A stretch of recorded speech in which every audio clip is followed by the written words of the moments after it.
Trading versus investasi saham. Pilih mana ya? Siapa sih yang lebih menguntungkan di antara keduanya?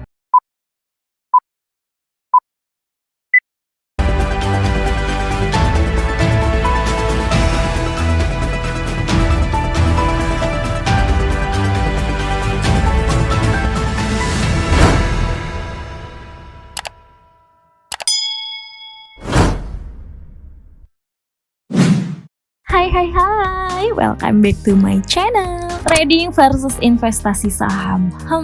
Pilih mana ya?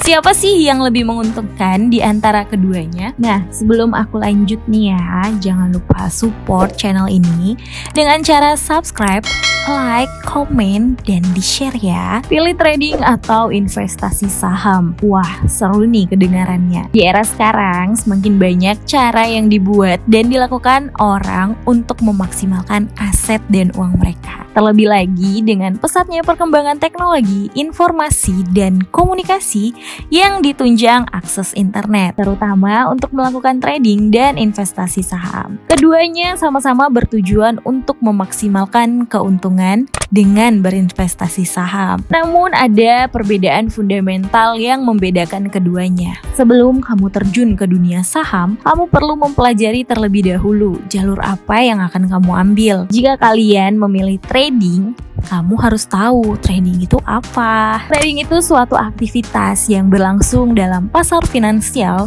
yang bertujuan melakukan kegiatan jual dan beli dalam waktu singkat dan untuk mencapai keuntungan sebesar-besarnya. Para trader mendapatkan keuntungan yang berasal dari kompensasi yang dibayar dari penjual kepada pembeli. Karena trading berada dalam pasar perdagangan internasional, trading menawarkan kompetisi yang sangat sengit, sehingga harga yang ditawarkan pada trading kompetitif. Walaupun harga-harga yang ditawarkan sangat kompetitif, trading tetap memiliki peminatnya.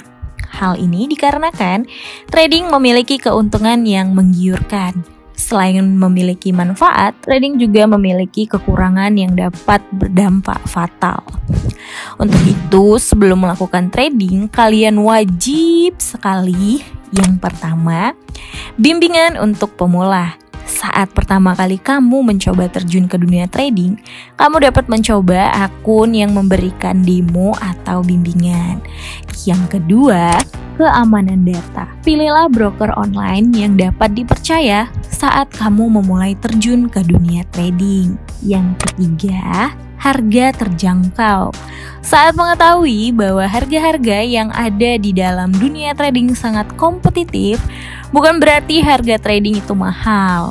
Selain itu, broker online hanya memberikan beban pada biaya komisi dan spread yang murah. Yang keempat, praktis. Akses trading sangatlah praktis karena broker trading dapat diakses secara online menggunakan internet. Maka kamu dapat mengakses trading dimanapun dan kapanpun. So, kalau di tempat kalian gak ada internet, jangan coba-coba trading ya. Yang kelima, fitur mudah.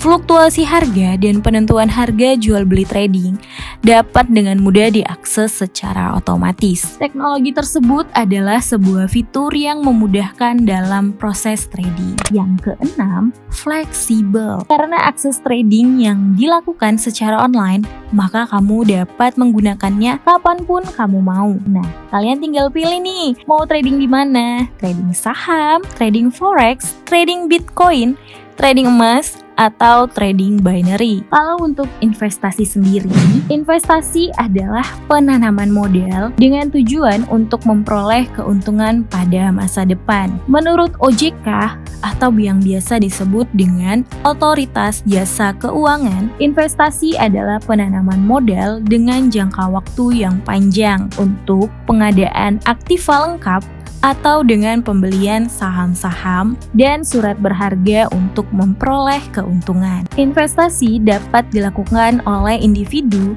dan melalui badan usaha atau suatu perusahaan. Selain saham, investasi juga dapat dilakukan pada suku, deposito, reksadana, asuransi, tabungan, obligasi, bahkan tanah dan bangunan. Sebelum kamu memulai berinvestasi, kita kaji dahulu tentang jenis-jenis investasi. Nah, investasi itu ada 2. Yang pertama, investasi jangka pendek. Investasi jangka pendek ini sesuai dengan namanya, memiliki periode waktu yang dapat memperlihatkan hasil atau keuntungannya setelah 3 bulan sampai 12 bulan atau 1 tahun. Biasanya investasi jenis ini digunakan untuk mengamankan dana atau modal sambil menunggu adanya peluang dari investasi lain yang keuntungannya relatif lebih optimal atau lebih tinggi. Yang kedua, investasi jangka panjang. Investasi jangka panjang ini memerlukan waktu tahunan hingga puluhan tahun. Banyak juga para investor yang hanya membeli investasi tetapi tidak menjualnya lagi. Walaupun dengan jangka waktu yang panjang dan juga dapat memunculkan keuntungan atau return yang lebih optimal. Investasi jangka panjang juga memiliki resikonya sendiri, yaitu kamu perlu memiliki jumlah modal yang cukup besar.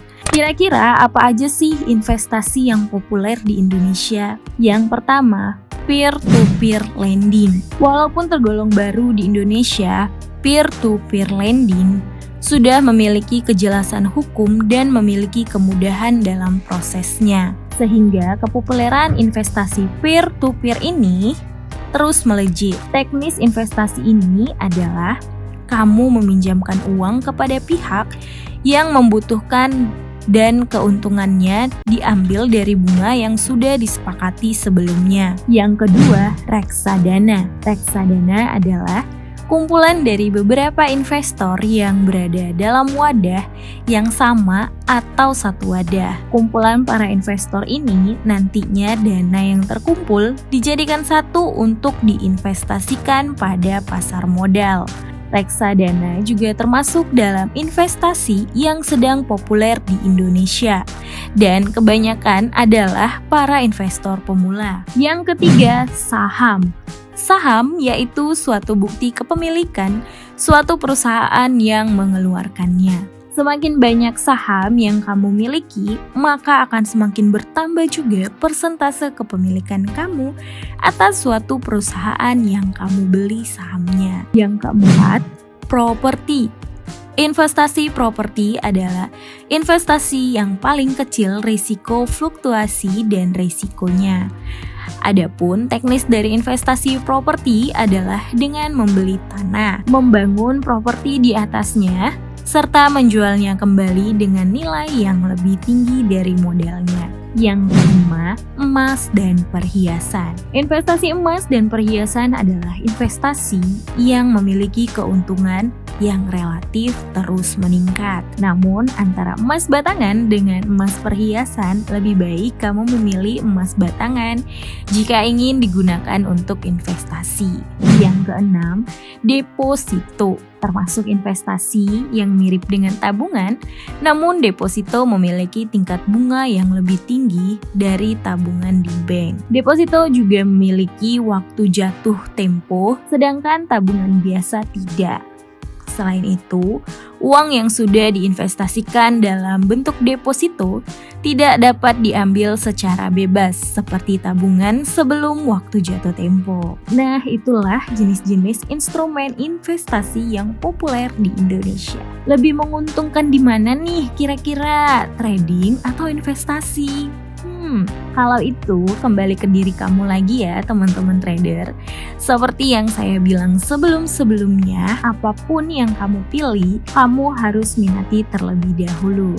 Oke, semoga videoku kali ini bermanfaat ya untuk kalian semua. Jangan lupa like dan di subscribe. Terima kasih.